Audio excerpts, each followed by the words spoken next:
प्रार्थना करेंगे। गुरुर्ब्रह्मा गुरुर्विष्णु गुरुर्देवो महेश्वरा गुरुर्साक्षात् परब्रह्म तस्मै श्री गुरुवे नमः। तस्मै श्री गुरुवे नमः। ओम शांति शांति। ओके, प्रार्थना करूया। O hidden life, O hidden life, vibrant in vibrant in every atom.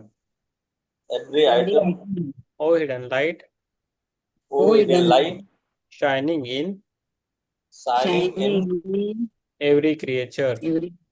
every creature.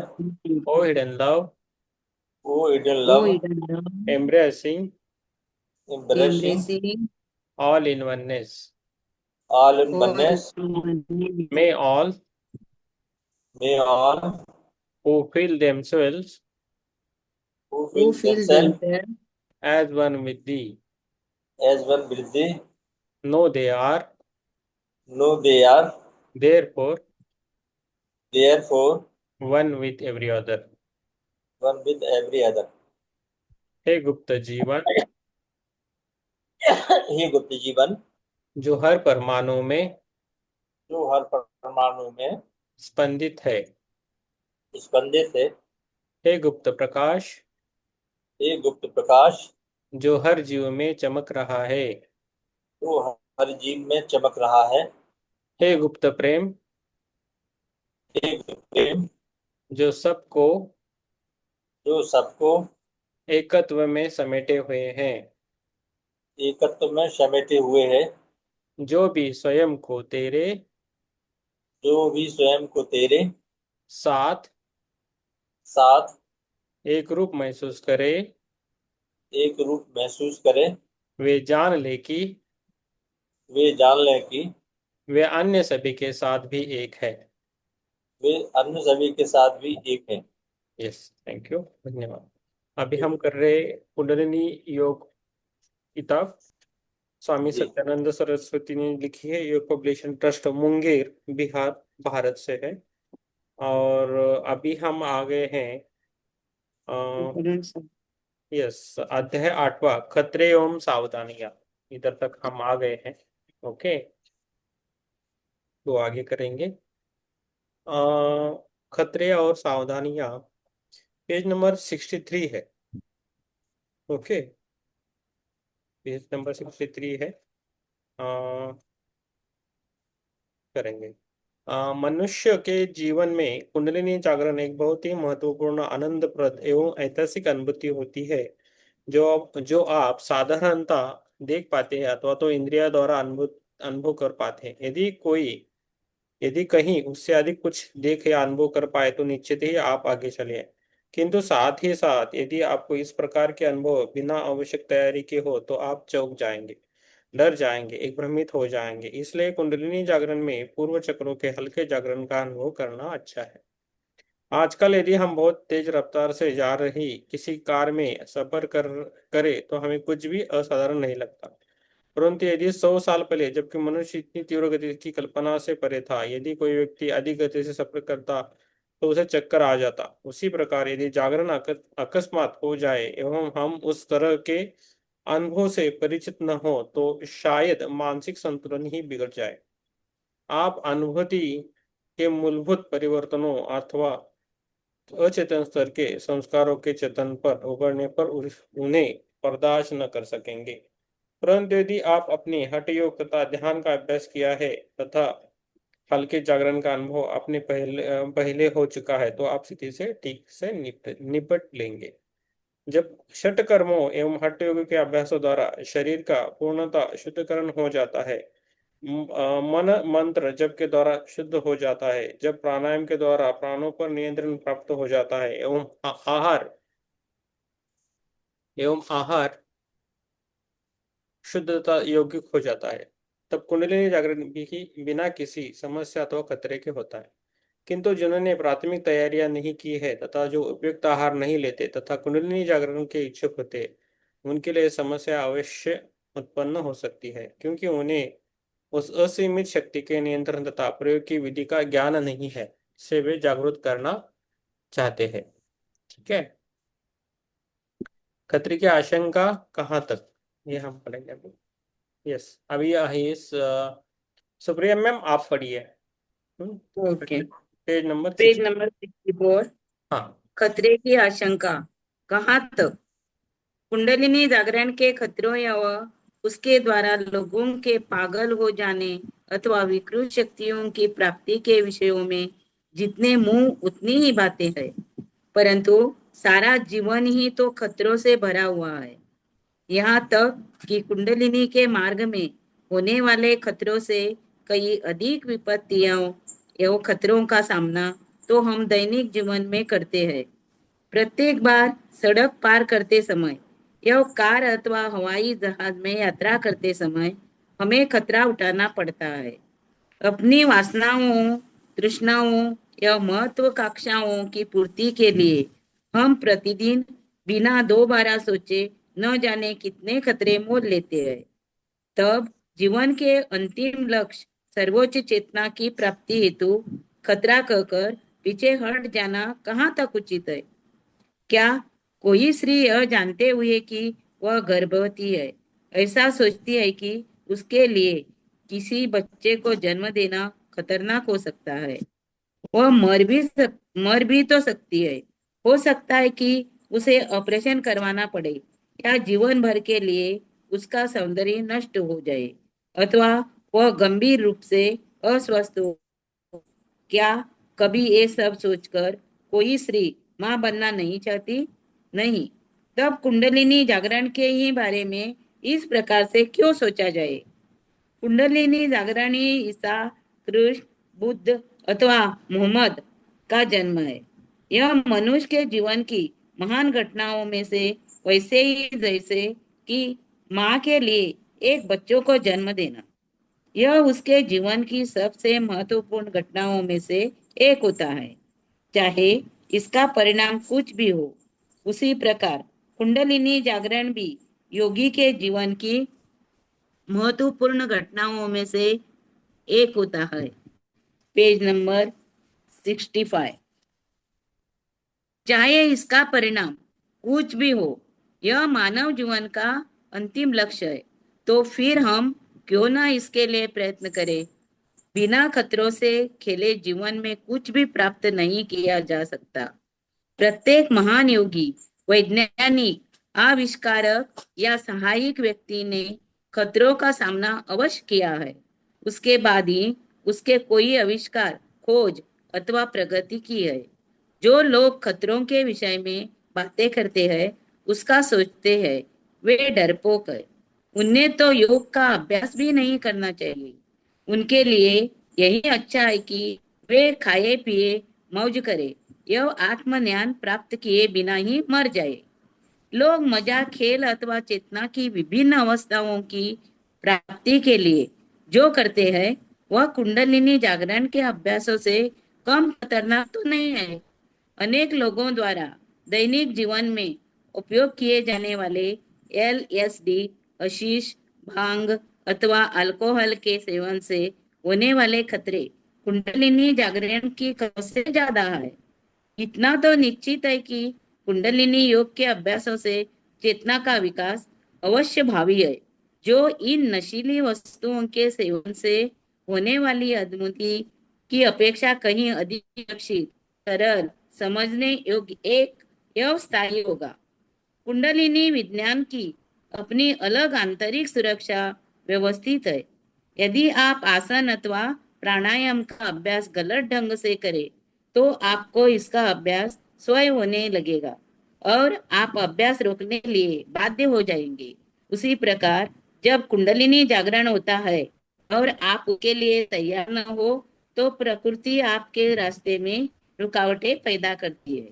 मान लीजिए कि आप कभी डर कर कुंडलिनी जागरण की साधना को रोकना चाहे, तो आपको केवल इतना ही करना है कि अपने संपूर्ण जीवन तथा महत्वाकांक्षाओं या वासनाओं का पुनर्निरीक्षण कर ले।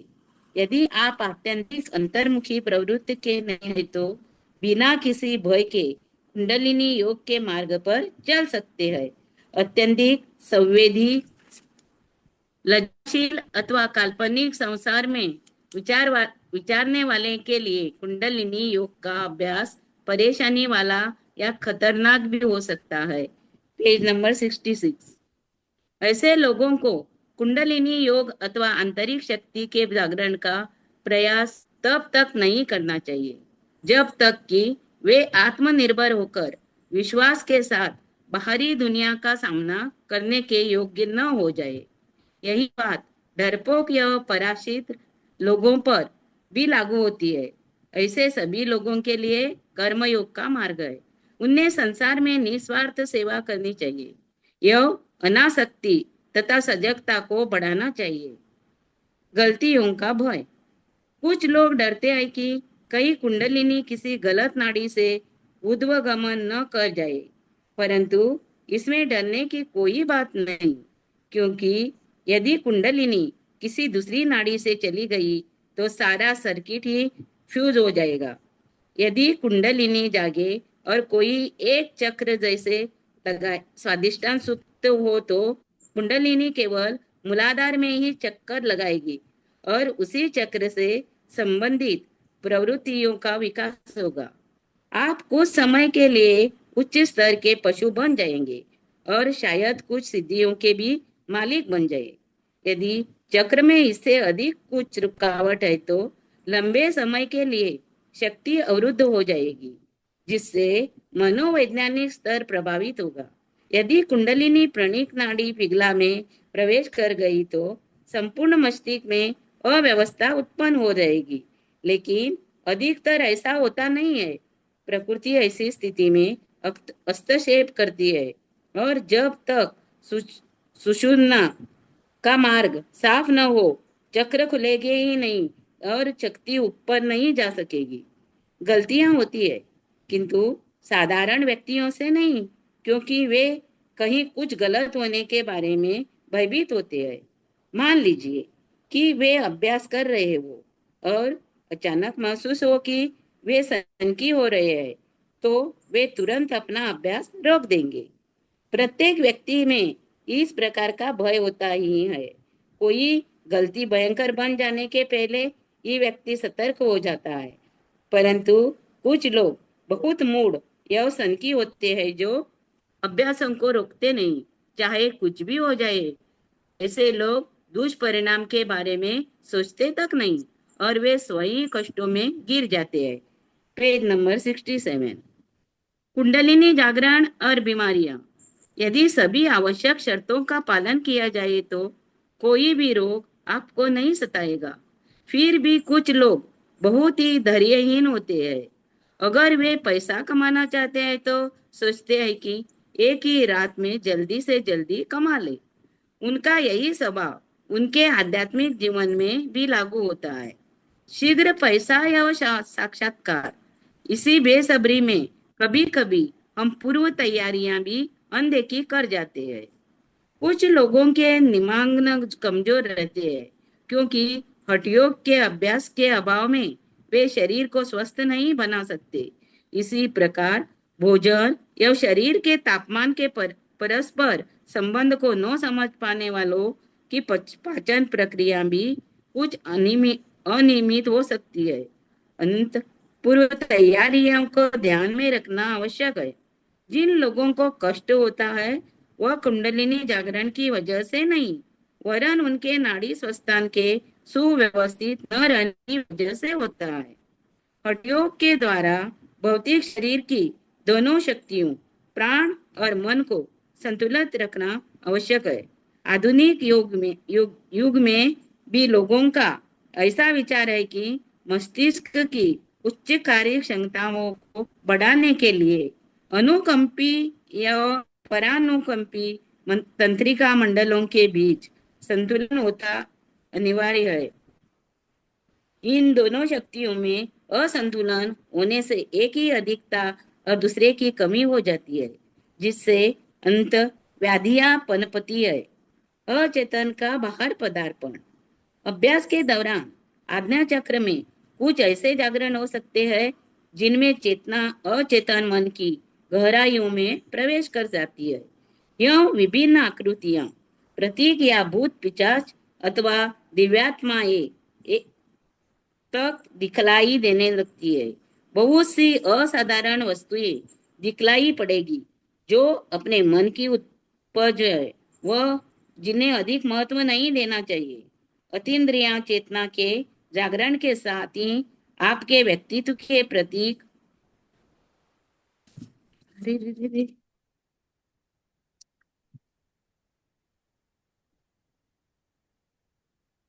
चित्र बाहर चेतन स्तर पर आने प्रारंभ हो जाएंगे। ये सब होते समय आपको समझने में मुश्किल हो सकती है, परंतु इतना याद रखना चाहिए कि ये सब आपके अपने ही भीतर दबी हुई अनुभूतियां है, जिन्हें चेतना के बाह्य स्तर पर आना आवश्यक होता है। कुंडलिनी जागरण से डरने की कोई आवश्यकता नहीं है, परंतु इसके कारण होने वाली प्रत्येक घटना के लिए अपने को पहले से तैयार रखना चाहिए। वरना यदि आपका मन कमजोर हुआ और आप भयभीत हो गए तो मानसिक समस्याएं पैदा हो सकती है। इसलिए कुंडलिनी जागरण से पहले विचार शुद्धि होनी चाहिए। यह अपनी चिंतन पद्धति को भी समझ लेना चाहिए। अगर कुंडलिनी जागरण के लिए आवश्यक पूर्व तैयारियां ठीक से कर ली जाए तो मनोवैज्ञानिक या मनोभावनात्मक समस्याएं उभरती ही नहीं है।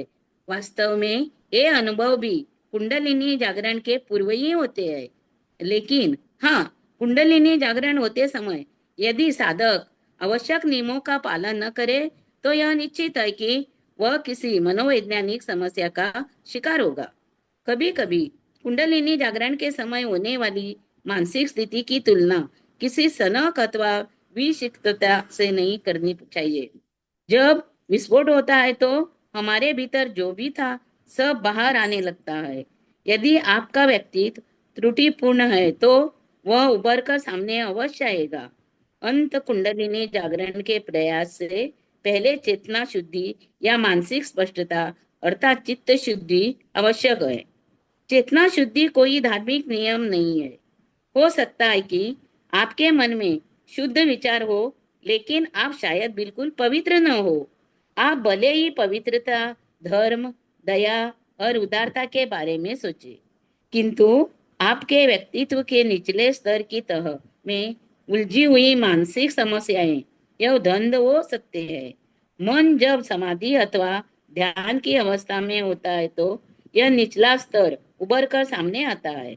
उस समय आप अपनी कमजोरियां को देख सकते हैं, अनुभव कर सकते हैं और उनके प्रति अपनी प्रतिक्रिया भी व्यक्त कर सकते हैं। ऐसी स्थिति स्वप्न में, सन कीपन में अथवा कुंडलिनी जागरण के समय या अन्य किसी भी समय आ सकती है। Page number 69।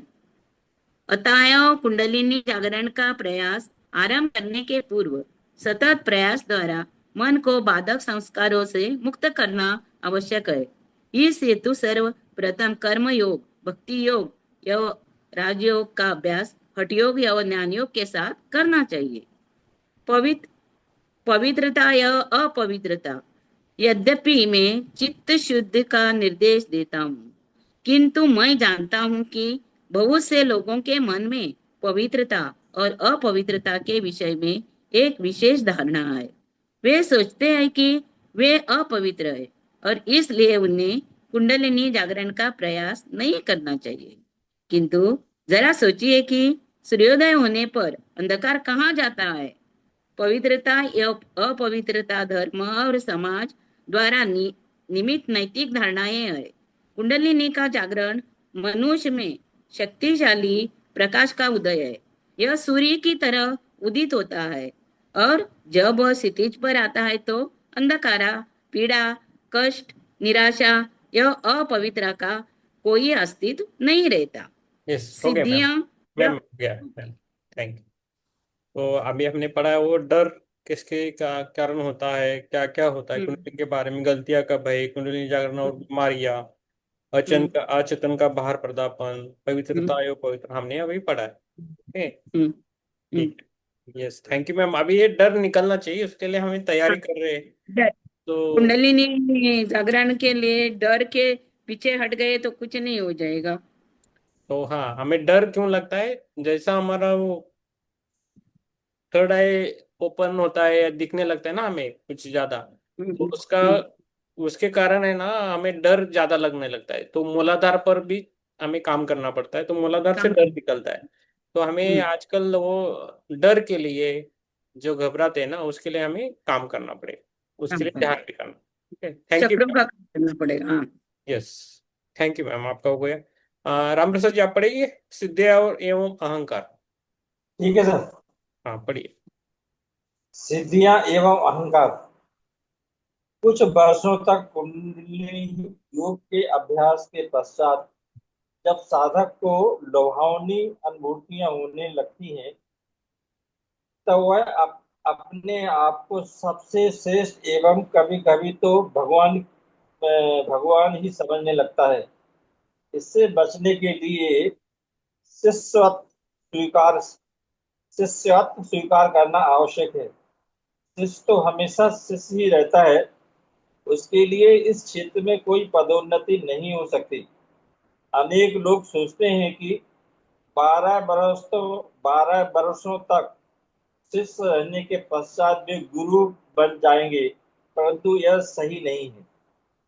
इस मार्ग में कुंडली जागरण के बाद भी यह बहुत आवश्यक है कि एक शिष्य की भांति जीवन बिताया जाए। सिर्फ यही नहीं, शिव और शक्ति के मिलन के उपरांत भी शिष्य की भांति जीवन यापन करना बहुत महत्वपूर्ण है।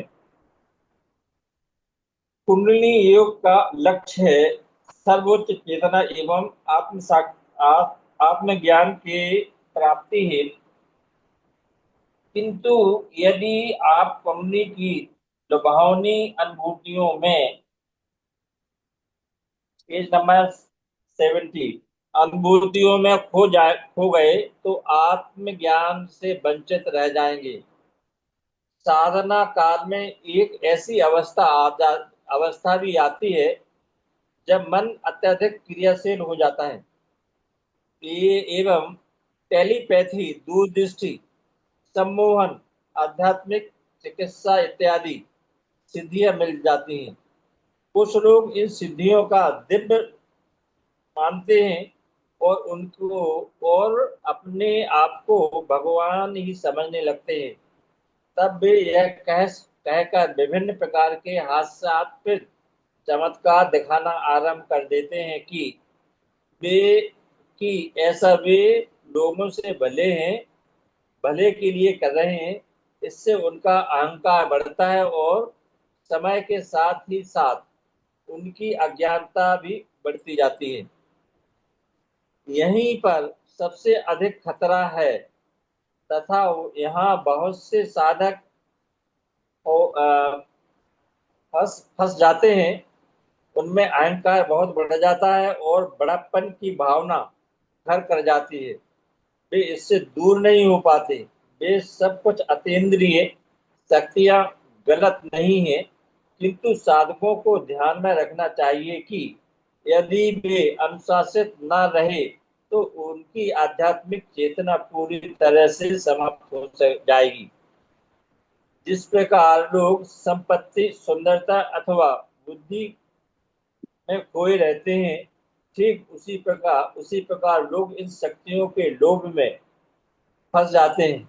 वस्तुतः वे उपलब्धियां मात्र क्षणिक होती हैं और अधिक समय के लिए नहीं रहती। वे तो केवल परम चेतना के जागरण के मार्ग में होने वाले अनुभव हैं, जो जागृति के पश्चात लुप्त हो जाते हैं। इस संदर्भ में पातंजलि ने अपने युग सूत्र में बहुत महत्वपूर्ण बात कही है। ये सब इंद्रियां शक्तियां समाधि के लिए आवश्यक चेतना के स्वच्छंद प्रवाह में बाधक हैं। तो विपरीत शक्तियां। नहीं, हो गया सर। आप हो गया सर। आपको कुछ बताना है तो बोल सकते हैं। आपको कुछ बताना है तो उसके लिए बोल सकते हैं आप। उन्होंने ये बताया कि जब उनके पास ये शक्तियां या सिद्धियां आ जाती हैं तो वो गलत रास्ते पर चल देते हैं और अपने आप को भगवान समझने लगते हैं और इस प्रकार काम करते हैं जिससे उनके अहंकार बढ़ता है। हम्म। हम्म। ये कुछ दिनों तक रहते हैं और इसके बाद ये शक्तियां उनके आप अपने आप छीन हो जाती हैं। यस। इसलिए हमको उन शक्तियों के आ जाने पर भी उससे हम्म। अहंकार नहीं होना चाहिए। हम्म। यस, सही बोल रहे हो आप। तो ये है, इसके लिए दो अभी विपरीत शक्तियां मैं लेता हूँ और उसके बाद ध्यान करेंगे। उच्च चेतना के मूल में दैवी दो विपरीत शक्तियां, उच्च चेतना के मूल में दैवी व दानवी दोनों शक्तियां हैं। दोनों एक ही तरह के उपाय से बाहर लाया जा सकता है। यदि चक्रों का जागरण उच्च सजगता के बगैर ही होना आरंभ हो जाए तो यह संभव है कि इसमें ऋषि मुनियों की प्राचीन आध्यात्मिक शक्ति और ज्ञान के उदय के स्थान पर एटम बम की तरह विनाशक शक्ति की उभर कर सामने आ जाए। यदि किसी ऐसे व्यक्ति में कुंडलिनी जागरण हो जाए तो हो जाए जो न अनासक्त हो, न भेदभाव रहित हो, न संसार की सत्यता को जानता हो और मुक्ति ही चाहता हो, तो उसके लिए परिणाम विनाशकारी सिद्धि हो सकता है। अंततः अंततः ऐसा व्यक्ति स्वयं तो नष्ट हो जाएगा, परंतु उस प्रक्रिया में शायद वो दूसरे के भी दूसरों को भी हानि कर बैठे। इसलिए कुंडलिनी में साधक उच्च सजगता के विस्तार के लिए निरंतर प्रयास करते रहना चाहिए। अचेतन के प्रति चेतन होना बहुत कठिन है। जब आपकी चेतना तनाव एवं भ्रम तले दबी हुई हो तो अधिक काल तक अचेतन में नहीं रह पाएगी, परंतु यदि आपकी चेतना हल्की एवं भ्रम रहित है तो वह अचेतन में किसी तीव्रगामी बाघ की भांति प्रवेश करके मार्ग के सभी खतरों से जूझते हुए सफलतापूर्वक उच्चतम ज्ञान प्राप्त कर लेती है। जिस किसी भी स्त्री या पुरुष, फिर से पढ़ता हूँ, इसलिए कुंडलिनी के साधक को उच्च सजगता के विस्तार के लिए निरंतर प्रयास करते रहना चाहिए। निरंतर हमें प्रयास करते रहना है।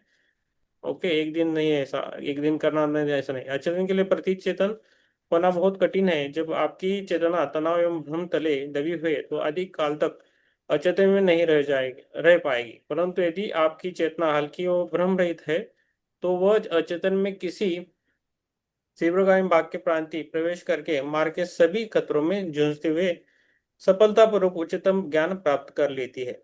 जिस किसी भी स्त्री या पुरुष को अपनी चेतना का स्तर ऊंचा उठाने की चाह हो वह अगुआ है। इसमें हम एक ऐसे मानसिक कैद खाने से मुक्त होने का प्रयास कर रहे हैं जिसमें मानव सहस्त्र वर्षों में कैद है। इसी ऐतिहासिक खोज में सहयोग के लिए और किसी भी परिणाम के लिए हमें तैयार रहना चाहिए। यदि समर्पण, धैर्य एवं उचित मार्गदर्शन में कुंडलिनी योग का अभ्यास किया जाए तो यह जागरण की सबसे सुरक्षित एवं आनंदप्रद ऐसी विधि है जिसका हमारे पूरे जीवन में महत्व है। कुंडलिनी जागरण के साथ ही जीवन सहज हो जाता है, योजनाएं स्पष्ट हो जाती है। कुंडलिनी जागरण के साथ जीवन ये होता है, योजनाएं स्पष्ट हो जाती है, निर्णय सही होते हैं एवं व्यक्तित्व क्रियाशील तथा शक्तिशाली हो जाता है। इसलिए किसी भी खतरे में भयभीत नहीं होना चाहिए। इसलिए इसलिए किसी भी भयभीत होना नहीं चाहिए। एक बार जागरण हो जाए एक बार जागरण हो जाए तो आप अपनी सारी सीमाओं को लांघ जाए। जिस प्रकार प्रकाश होने पर अंधकार नहीं रह सकता, उसी प्रकार कुंडली जागरण के पश्चात सभी सीमाएं समाप्त हो जाती। तो उसी समय कुंडली जागरण होती तो हमारी सभी सीमाएं समाप्त होती। गौतम बुद्ध को या हम आप देखा करें, उनकी पूरी कुंडली जागृति थी, ओशो की थी।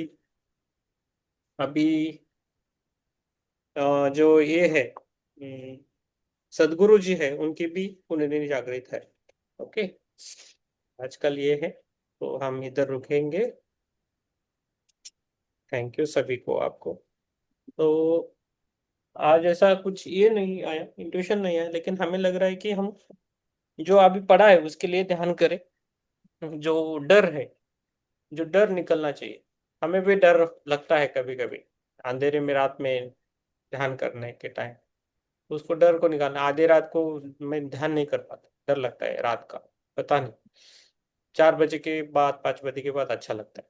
कभी भी पहले उठ के ऐसा नहीं होता, जब तक ये जागृति हो रही है। तो इसके साथ हमें डर को भी सामना करना पड़ेगा, हमारे अंदर डर रहता है। ओके, तो हम ध्यान करेंगे। माधुरी जी कैमरा ऑन करें। यस। और हमें हमारे भावों पर हमारे काम करना चाहिए। ओके, नींद अच्छी लीजिए, नींद जल्दी सो जाइए। इसलिए हम 10:30 तक बस करते हैं। आप जितना जल्दी, अभी कितना पौन घंटा हो जाएगा, 10:30 बजे क्लोज कर सकते हैं। 9:43 हुआ है अभी, तो 40। Okay sir. हाँ, तो आप थोड़ा सोने का भी जल्दी चालू कर लीजिए। मैं भी करता हूँ, 5 बजे उठ के ध्यान किया तो भी चलेगा। जैसे जैसे आप ध्यान करोगे, हम ध्यान करेंगे, हमारी नींद भी कम हो जाएगी। लेकिन बॉडी एक्सेप्ट नहीं करती जल्दी। तो खाना पीना संभल के करना है। धीरे धीरे खाना पहले ज़्यादा जाता है, बाद में कम होने लगता है खाना भी। और इससे क्या होता है, हमारे शरीर पे काम होता है। वो बहुत बढ़िया है ना। ये बातें हैं। ठीक है, हम ध्यान करेंगे अभी। ओके, आंखों को बंद करें, बैठे। पानी पीना है जिसको, वो पी पी सकते हैं। ओके, आराम से बैठे। धीरे धीरे वापस आना है। आप सभी को धन्यवाद। खुद को धन्यवाद, खुद की सांसों को धन्यवाद। Thank you so much. Universe को, आपको, पंच महाभूतों को, किताब को, इस डर को, इस रोगों को, इस समस्याओं को, आने वाले पल को, सभी को थैंक यू बोलना है। धीरे धीरे बाहर आना है। अपने पैरों की उंगली को हिलाना है, हाथों की उंगलियों को हिलाना है, और दोनों हाथ खोल के अपने आंखों पे रखना है आराम से। 5 सेकंड के लिए रखना है। 5, 4, 3, 2, 1, 0।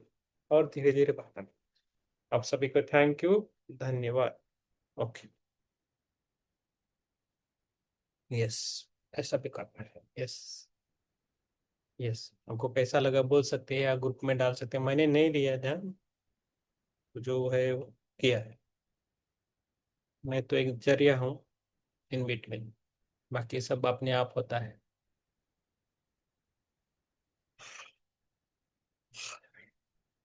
यस।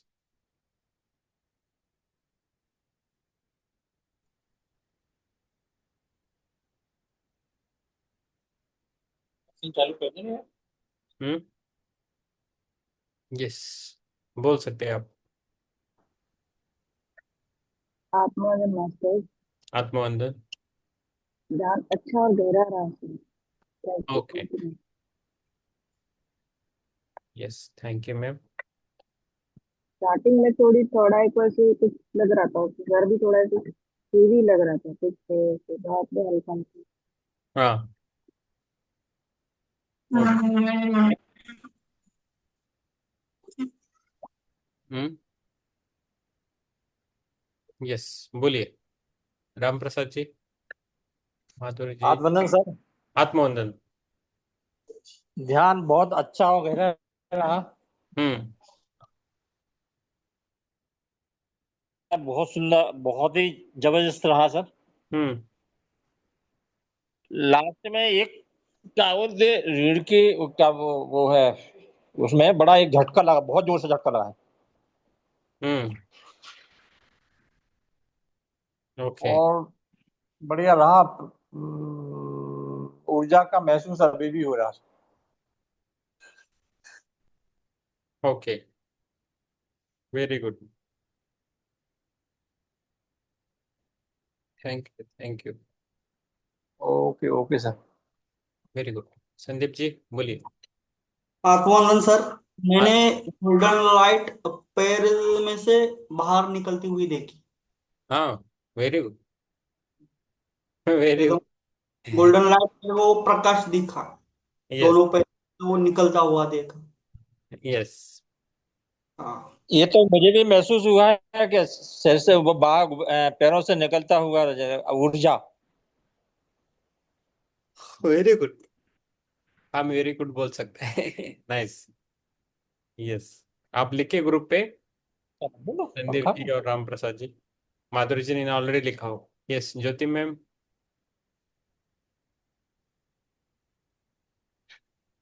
आत्मनंद सर, आत्मवंदन में। ध्यान बहुत अच्छा और गहरा रहा सर। बहुत बहुत धन्यवाद। Yes, thank you ma'am, thank you. Thank you Vivek, sir. आत्मवंदन। Okay, thank you, thank you. Yes, आपके माता जी को भी थैंक यू, थैंक यू। चलो खत्म करेंगे। ला, आप ग्रुप में लिखें, योगिता जी, संदीप जी, राम प्रसाद जी। प्रार्थना करेंगे। ओम सर्वे सुखिनः सन्तु, सर्वे सन्तु निरामया, सर्वे भद्राणि पश्यन्तु, मा कश्चित् दुःखभाग् भवेत्। ओम शांति शांति शांति। यस, धन्यवाद सभी को। शुभ रात्रि। कल मिलेंगे 9 बजे। Thank you so much. Yes, thank you. शुभ रात्रि।